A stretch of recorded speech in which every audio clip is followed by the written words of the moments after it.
नमस्कार, आप देख रहे हैं न्यूज 18। मैं हूं आपके साथ मेनका चौधरी और हम कह रहे हैं कि अब तो जीत जाएगी जिंदगी। और ऐसा यूं ही नहीं कह रहे हैं, अब जो तस्वीरें सामने आने लगी हैं रेस्क्यू ऑपरेशन के 10वें दिन के बाद से, वो तस्वीरें इस बात की गवाही दे रही हैं। उत्तरकाशी में 10वें दिन भी टनल पर रेस्क्यू ऑपरेशन जारी है। आज की सबसे बड़ी खबर ये रही कि सभी मजदूर सुरक्षित हैं, उनके पास कैमरा पहुंच चुका है और उनसे वीडियो पर बातचीत भी हो रही है। आज दिन भर रेस्क्यू ऑपरेशन चलता रहा। रेस्क्यू ऑपरेशन के लिए नोडल अधिकारी बनाए गए नीरज खैरवाल का कहना है कि अगले 30 घंटे में अच्छी खबर मिल सकती है। उन्होंने कहा कि टनल में वॉकी टॉकी भी भेजा जा चुका है, हर वक्त बात की जा सकती है। 900 mm की जो पाइप 18 मीटर तक डाली गई है, उससे आगे अब 800 mm की पाइप डाली जा रही है। आगे कठोर चट्टान आई तो उसके लिए भी पुख्ता इंतजाम कर लिए गए हैं। इतना ही नहीं, उन्होंने ये भी बताया कि हॉरिजॉन्टल और वर्टिकल दोनों ही तरफ से ड्रिलिंग की तैयारी हो चुकी है। एक साथ 5 जगहों से ड्रिलिंग होगी और उसके बाद जल्द ही मजदूरों को निकाल लिया जाएगा।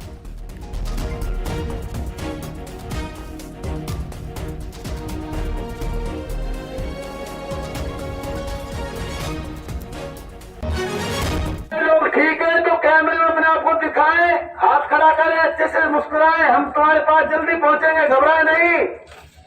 हाँ वो अगले कैमरे को बाइक से धीरे धीरे बाहर निकालें और सभी को दिखाएं, धीरे धीरे नीचे की तरफ ले जाएं।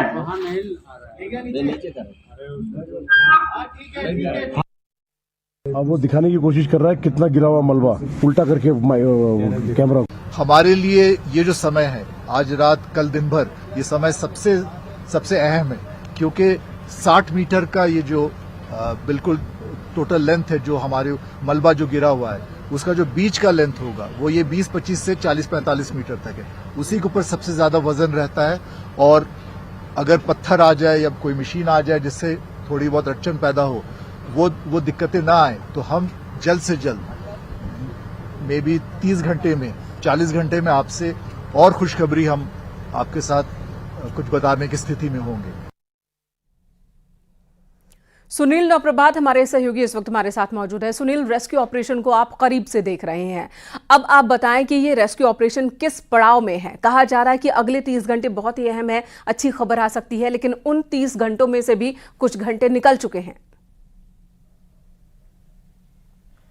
देखिए मेनिका, जो ड्रिलिंग की बात हो रही है टनल के अंदर ऑगर मशीन से, 22 मीटर की जो डिस्टेंस है वो हम पहले ही पार कर चुके थे, लेकिन अब उसी 22 मीटर की डिस्टेंस में, चूंकि उस समय 900 मिलीमीटर व्यास के पाइप उसमें फिट किए गए थे, अब इस 900 मिलीमीटर पाइपों के अंदर अब 800 मिलीमीटर व्यास के पाइप डाल दिए गए हैं। शाम तक 3 पाइप डाले गए थे, यानी कि 18 मीटर की डिस्टेंस हम तय कर चुके थे। अभी जो ताज़ा अपडेट मेरे पास है, चौथा पाइप भी इंसर्ट किया जा चुका है। एक पाइप 6 मीटर लंबा है, तो चौथे पाइप को 2.5 मीटर अभी इंसर्ट किया गया है, यानी कि 20-21 मीटर के आसपास हम उस टनल में पहुंच चुके हैं। अब जो 5वां पाइप उसमें इंसर्ट होगा, असली चैलेंज उसके बाद होगा, क्योंकि 22 मीटर तक आपकी टनल पहले से बनी हुई है। 22 मीटर के बाद जब हम आगे बढ़ेंगे, जिस पर पहले वाली ऑगर मशीन ने काम करना बंद कर दिया था, क्योंकि ये बताया गया था कि आगे हार्ड रॉक लगी है। हालांकि अभी ये बताया जा रहा है कि तब वाइब्रेशन बहुत ज़्यादा था, इस कारण उसको रोक दिया गया था। लेकिन असली चैलेंज जो आज एडिशनल सेक्रेटरी भारत सरकार हैं, उन्होंने भी अपनी प्रेस कॉन्फ्रेंस में कहा कि 22 से 45 मीटर के बीच जब हम मलबे में होंगे, उस समय बड़ा चैलेंजिंग वो टाइम होगा। अगर हमने उस चैलेंजिंग फेज को क्रॉस कर लिया तो इसका मतलब हम इसमें अचीव कर जाएंगे। लेकिन क्योंकि इसी फेज में ये मिड से बीच का हिस्सा है और इसमें बोल्डर भी हो सकते हैं और मशीनें भी हो सकती हैं, क्योंकि वहाँ पर 3 बड़ी मशीनें, जिसमें पोकलैंड मशीन है, ग्रोटिंग मशीन है, जो ट्रक के बराबर लंबी मशीन होती है, ये मशीनें उस मलबे में फंसी हुई हैं। अगर आपने ये बीच का हिस्सा पार कर लिया तो उसके बाद हम मानेंगे कि हम इसमें कुछ अचीवमेंट कर सकते हैं। अगले 30 से 40 घंटे में हम कुछ हासिल कर सकते हैं। यही एक चैलेंजिंग पीरियड है। जहाँ तक आज की प्रोग्रेस रही, जो लाइफलाइन जो सपोर्टिंग पाइप लगाया गया है, आज उससे कुछ ठोस भोजन भी भेजा गया, जिसमें रोटी है, नमक है। ठीक है सुनील, अब खाना पानी अब भेजा जा रहा है, दवाइयां और सूखे मेवे पहले से भेजे जा रहे थे, अब खाना पका पकाया भी मजदूरों तक पहुंच रहा है। उनके स्वास्थ्य की भी तस्वीरें हमने देखी, सबसे राहत वाली तस्वीर वही थी। लेकिन एक बड़ा सवाल, वर्टिकल ड्रिलिंग की बात बार बार हो रही है, वर्टिकल ड्रिलिंग कब से शुरू हो पाएगी? क्या मशीनें पहुंच चुकी हैं? क्योंकि उसके बाद तो उन्हें स्टैब्लिश करने में भी वक्त लगेगा। वर्टिकल ड्रिलिंग की जो बात हो रही थी, पहले कल जो निर्धारित किया गया था कि आज सुबह का टाइम दिया था कि 10 बजे से ये ड्रिलिंग शुरू हो जाएगी। दिन में जब हमने अपडेट लिया तो ये बताया गया कि रात 8 बजे से ड्रिलिंग हो जाएगी, लेकिन अभी जो ताज़ा बुलेटिन आया है उसके अनुसार कल 2 बजे से ये ड्रिलिंग शुरू होगी। मशीनें साइट पर पहुंच चुकी हैं, ये बताया गया है।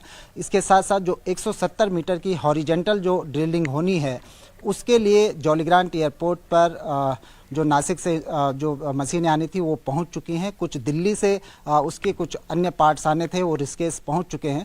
और ये कहा गया कि जो हॉरिजेंटल जो ड्रिलिंग है वो 23 नवंबर से उस पर भी काम शुरू हो जाएगा।